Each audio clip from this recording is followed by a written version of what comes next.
നമസ്കാരം. ഒമാനിൽ മലയാളത്തിൽ സംസാരിച്ച പ്രധാനമന്ത്രി നരേന്ദ്രമോദി സുഖമാണോ എന്നായിരുന്നു പ്രവാസി മലയാളികളോട് മോദിയുടെ ചോദ്യം. ഒമാനിലെ ഇന്ത്യൻ സമൂഹത്തെ അഭിസംബോധന ചെയ്യുമ്പോഴാണ് സദസ്സിൽ ധാരാളം മലയാളികളുണ്ടെന്ന് പറഞ്ഞ ശേഷമായിരുന്നു സുഖമാണോ എന്ന് പ്രധാനമന്ത്രി ചോദിച്ചത്.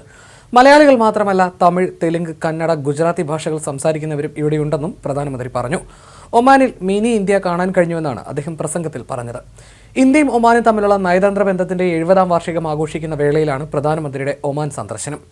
ഒമാൻ കൺവെൻഷൻ ആൻഡ് എക്സിബിഷൻ സെന്ററിലെ മദീനത്തുൽ ഇർഫാൻ തിയേറ്ററിലാണ് മോദി ഇന്ത്യൻ സമൂഹത്തെ അഭിസംബോധന ചെയ്തത്. ഒമാൻ ഭരണാധികാരി സുൽത്താൻ ഹൈതം ബിൻ താരിഖുമായി അദ്ദേഹം കൂടിക്കാഴ്ച നടത്തി. കൂടിക്കാഴ്ചയിൽ മോദിക്ക് ഓർഡർ ഓഫ് ഒമാൻ പുരസ്കാരം ഒമാൻ സുൽത്താൻ സമ്മാനിച്ചു.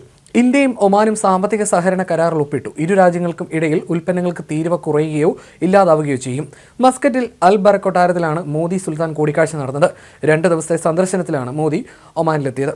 ഇരു രാജ്യങ്ങളും തമ്മിലുള്ള സമഗ്ര സാമ്പത്തിക സഹകരണ കരാറാണ് കൂടിക്കാഴ്ചയിൽ എല്ലാവരും ഉറ്റുനോക്കുന്നത്. പ്രതിരോധം, വാണിജ്യം, സംസ്കാരം തുടങ്ങി വിവിധ മേഖലകളിലെ സഹകരണം ശക്തിപ്പെടുത്തുന്ന ചർച്ചകളും കരാറുകളുമാണ് മോദിയുടെ സന്ദർശനത്തിലൂടെ സാധ്യമാകുന്നത്.